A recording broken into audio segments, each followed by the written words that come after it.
afternoon and many thanks for making time for KTN NewsDesk. It is the 11th day of March 2013.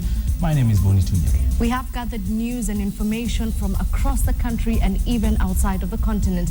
We have all the updates for you this afternoon. I'm Edith Kimani. Let's have a look at the top stories. It's a yes to digital migration. Now, a new poll suggests that Kenyans are ready for digital migration, with 99% say they understand its importance. Karturi sale. Parliament Committee of Labour and Social Welfare backing the sale of troubled farm. And elsewhere, the Malaysian missing jet 3 days later and no sign of a missing plane as rescue efforts intensify.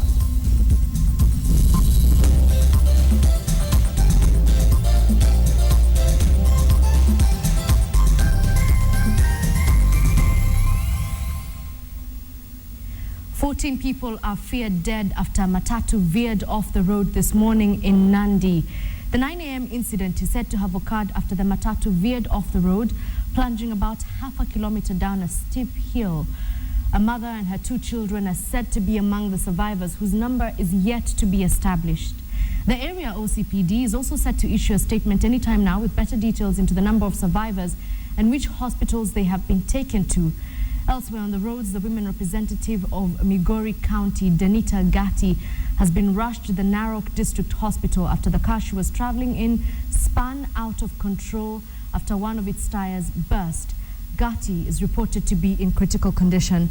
But going back to that incident in Nandi Hills, our reporter Mercy Kandia now joins us with better details of that incident. Mercy, when I last spoke to you, the details were far and scanty. Do we have a better indication of just how many fatalities we had from that accident and how many survivors there were? Yes, thank you very much, Edith. We are currently at the Nandi Hills District Hospital in Nandi County. We have spoken to the area OCPD Patrick Masharia, who says that the accident happened at about 10 a.m. in the morning in Chepsangor area. And as he clearly put it, the car, the public service vehicle, which is a Nissan Matatu, veered off the road and lost control, plunging into a steep hill about 500 meters deep. Although it is, however, there's conflicting reports from the police department and from the county government and the Kenya Red Cross. According to the area OCPD, that is Mr. Patrick Masharia, he says that he was involved in the rescuing of about 10 people and 3 survivors. However, we have spoken to the Kenya Red Cross, who say 15 people have been confirmed dead. We also spoke to some of the members of the county assembly who rushed to the area of the scene to help in the in the rescuing efforts, and they said they carried 15 bodies to the Nandi Hills District mortuary. So yes, there's conflicting reports, and also we've spoken to members of the county government. The deputy governor was here, Dominic Biwot, who also says there are 15 people dead, and they're complaining. They're saying that the police, the traffic department in Nandi County has been on the lax, that they're alleging the car had excess passengers. We had an opportunity to speak to one of the... Mercy, before we go into the details of that, let's just go back to those figures again. In such a situation, the official figure is coming from the police officers. What are they saying? I just missed that figure. Yes, we've spoken to the area OCPD. He says it's 10 people who have been confirmed dead and 3 survivors. All right. Mercy, going back to the survivors, you told me earlier that you had spoken to one of the survivors. Did they give you any more insight as to how the accident might have occurred, what happened moments before that car veered off the road? Yes, it is. In fact, it's members of the same family, husband, wife, and 3 of their children, who we have seen them at the hospital in critical condition. But one of the man who survived the accident tells us that there was a smell coming off from the car, and then the driver lost control, and they were trying to tell the driver to try and hold the steering wheel, but the unfortunate happened. The car veered off the road. Edith? You are saying that the police are on the spot right now because they are being accused of allowing cars which are unroadworthy on the roads. Could you please give us more details into this? Yes. In fact, after we had that report and inquired from the OCPD, that is indeed what is happening on the ground. And he also But he did not exactly deny the allegations, but he also said that it's also a caution to the members of the public that they should also take control of whatever situation they find themselves in. He's also throwing the ball to the members of the public that if they want to board a vehicle and they see that it's not in good shape, then they should complain and get out of the car. If they're seeing the conductor and the driver allowing more passengers in the car, then they should complain, do something about it to avoid, such circumstances. Edith. All right, Mercy Kandie, before I let you go, final question. As we wait for a definitive answer on the number of survivors, have you been able to speak to any of the doctors to find out what sort of injuries they incurred? Yes, we have, in fact, as we speak, perhaps accident, they've just been brought to this hospital, so the doctors are still, we are trying to get reach to one of the doctors, but they were busy, with the patient, but as soon as we get that information, we'll give it to our audience, so they should keep it KTN for more information. Edith? Thank you very much, Mercy Kandie. She is at the Nandi District Hospital, where survivors of an accident which has claimed what is now emerging as a conflicting number of people occurred. The police officials say 10 people died in the accident. The Red Cross seems to be giving a higher figure of 16, and members of the county assembly said they carried and counted at least 15 bodies from that accident. What we do know for a fact from the conversation that Mercy Kandie has had with one of the survivors is that moments before the accident, there was what he described as a funny smell coming from the car before it veered off the road, plunging into a steep hill about 500 meters down. We'll get in touch with Mercy Kandie later on, maybe in our subsequent bulletins, for better details. Back to Nairobi County, though, where the women representative Rachel Shebesh has formally withdrawn assault charges against Nairobi Governor Evans Kidero following last year's assault incident. Shebesh, who signed legal documents at the Parliament Police, blaming the delay in signing the documents on what she termed as lengthy legal processes. Kidero and Shebesh agreed to an out-of-court reconciliation following efforts to reconcile the two leaders.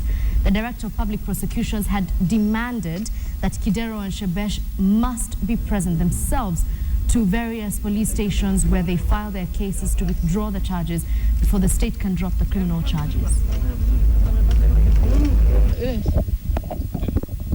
I've just formally withdrawn my complaint against the governor of Nairobi.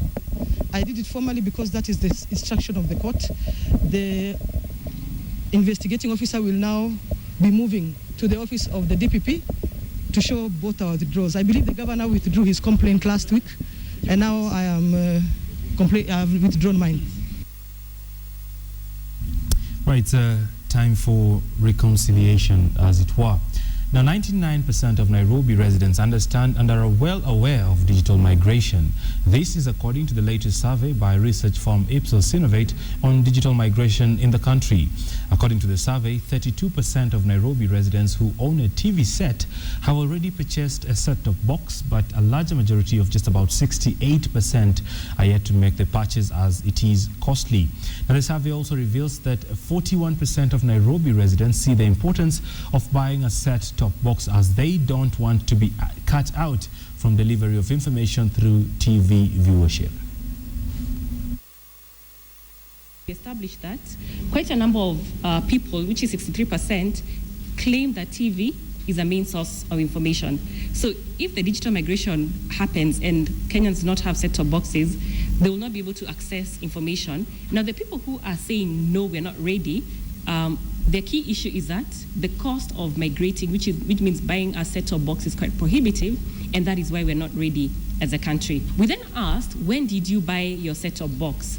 And you can see most of the people bought, let's say 2 months ago, or more than 2 months ago, and that's around December when the migration was supposed to happen. So at that point, there was an urge and a pressure to get the set-top box. But if you look at the more recent times, like last week, last month, the percentage is very... Leaders from Meru County have been urged to set aside their differences and unite for a common purpose. This comes in the wake of wrangles that have been dominating the relationship between the county government and the Senate. Now, leaders from the county were speaking in Meru during the launch of the county's 5-year strategic plan that has outlined key areas of development for the people of Meru County. Those endless wrangles amongst the leaders of Meru County that have hampered the smooth running of affairs of the county took center stage during the launch of the Meru County Assembly Strategic Plan. Meru Governor Peter Munya and Senator Kiraitu Murungi say it is retrogressive for leaders of Meru to fight amongst themselves instead of uniting and doing what they were elected for. We cannot develop Meru with endless quarrels, with confrontations, empty rhetoric, and undermining each other. I think time has come for us, the senator, the governor, members of parliament, members of the county assemblies, all elected leaders, to try very hard to come together. Meru Governor Peter Munya is accusing the Senate of overstepping its mandate and asked the senators to stick to their responsibilities as outlined in the Constitution. The Senate level, to tell some of the senators who have been trying to take over the role of the county assemblies to restrict themselves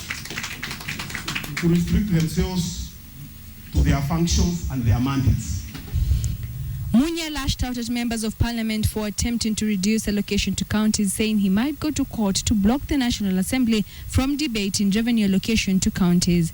He insisted that only the Senate had the mandate to debate county revenues and MPs had no authority to be involved in the debate. And we are getting very alarmed when we see the resources that are supposed to come to the counties being reduced. You have a clear proposal coming from the Treasury. It is the Treasury that knows how much money is in the kitty. That proposal is taken there. A committee of the National Assembly reduces that money.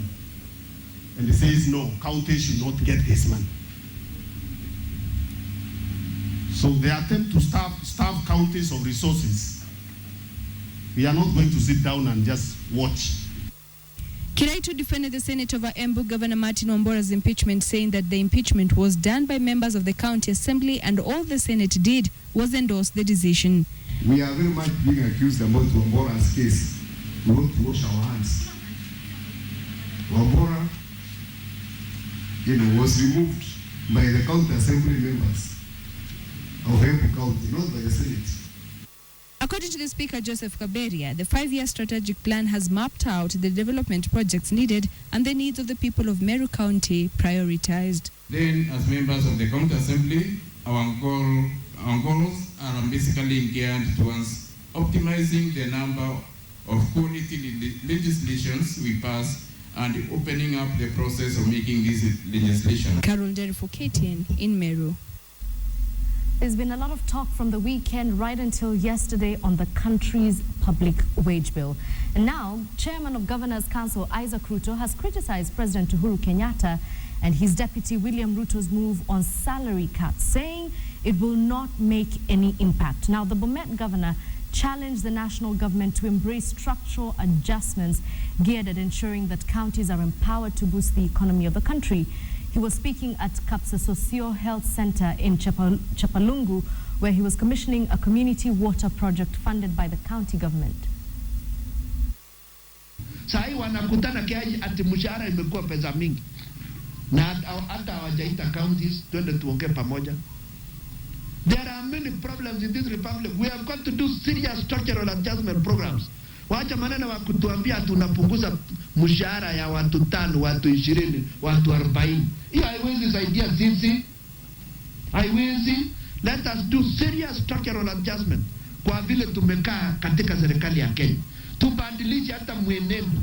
Tuelewe ya kwamba watu wengi wa nchi ya Kenya wanakaa mashinani. Wacha kwenda kupeleka pesa mingi Nairobi. Wanafanya fanyia nini pesa hiyo? An uneasy calm prevailed along the Nyakach-Kericho border following 3 days of clashes which left 5 people dead and hundreds displaced from their homes. Now, political leaders and elders from Kisumu and Kericho counties are set to hold security meetings with the police in the quest for peace. Police, however, are blaming politicians over the clashes. Kisumu County Commandant David Ngetich says politicians are not doing enough to help quell the violence. The county commandant claims some senior politicians are providing food and water to the attackers.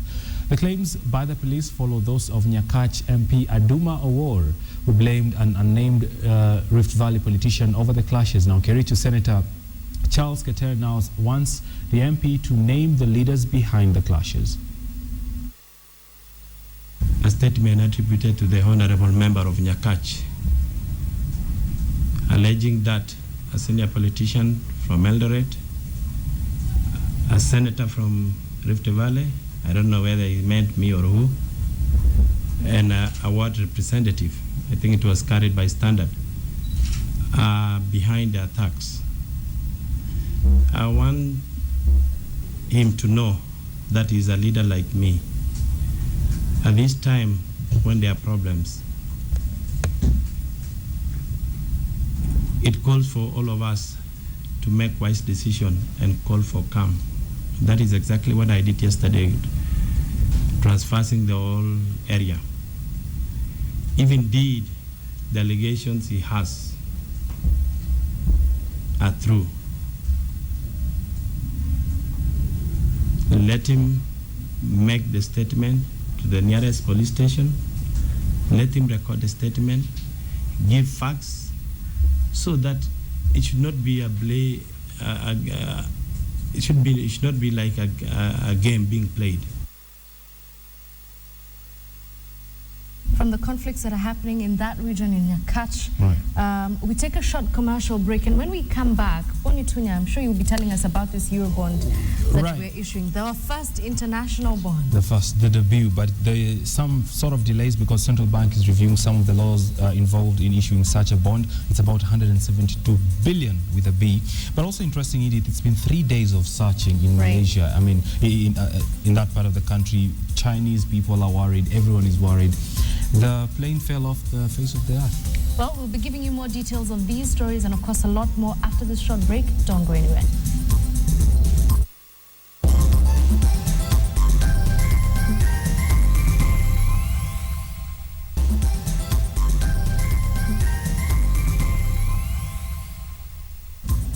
Welcome back to KTN NewsDesk. We're glad you're still watching. Let's now take you to Parliament. And talking of Parliament, there's been a supremacy battle between the lower and the upper house, whichever you want, but Parliament and Senate have been at loggerheads. Now, recently, Parliament or members of Parliament threw out the County Amendment Bill. Now, part of the bill was proposing the formation of a County Development Board. Now, the governors, on the other hand, are demanding a few things that should be in place before this particular County Development Board is set up. Parliament, on the other hand, have an idea of what should be happening.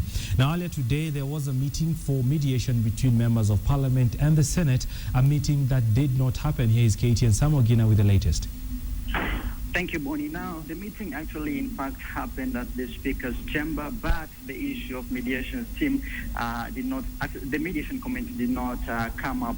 I just spoke to the majority leader in the National Assembly, that is Aden Duale, and he has informed me that, in fact, there was a meeting, but the mediation committee subject was not put on the table, mainly because the Speaker of the National Assembly has not put forward an official communication directing for the establishment of a mediation committee. Remember that the National Assembly last week threw out the County Government Amendment Bill that seeks to form the County Development Board, whereby MPs and senators are supposed to be members of this board, while governors will be mere secretaries.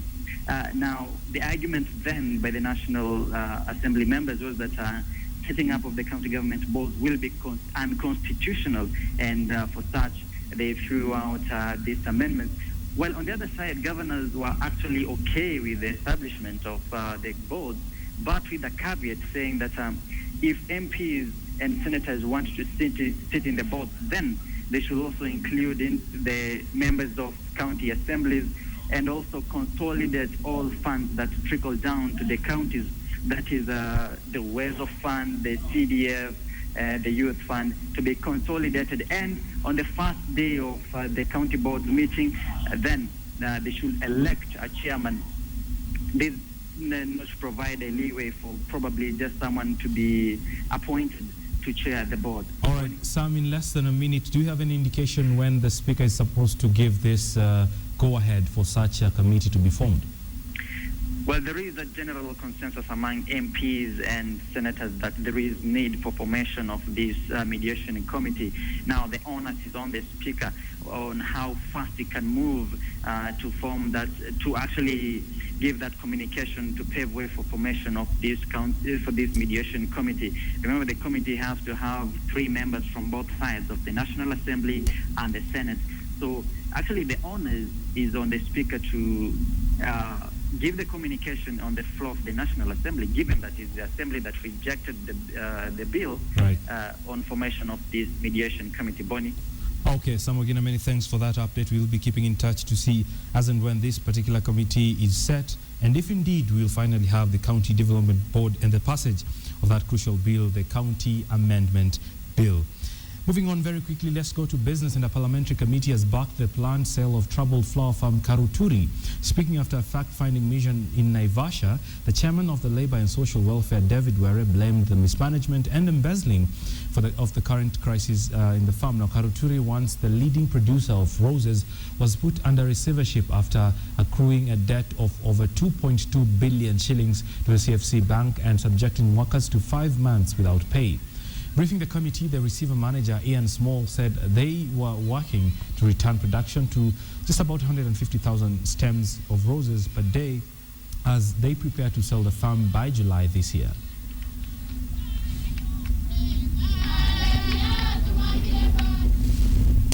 Moving on, the government is planned to issue a 172 billion shilling sovereign bond may take even longer as Treasury seeks to amend laws governing state borrowing.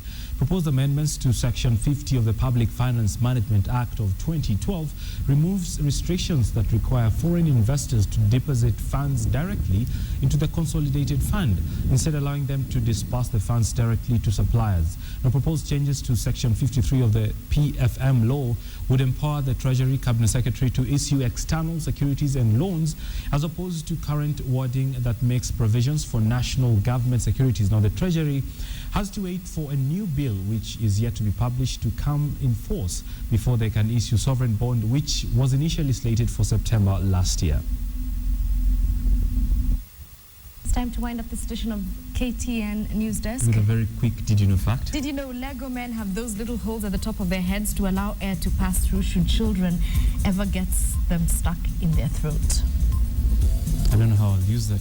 No, wait, I know how I'll use that. Of course. Of course. My name is Edith Kimani. Good afternoon. My name is Bonny Tunya. Good afternoon. I don't know how I'll use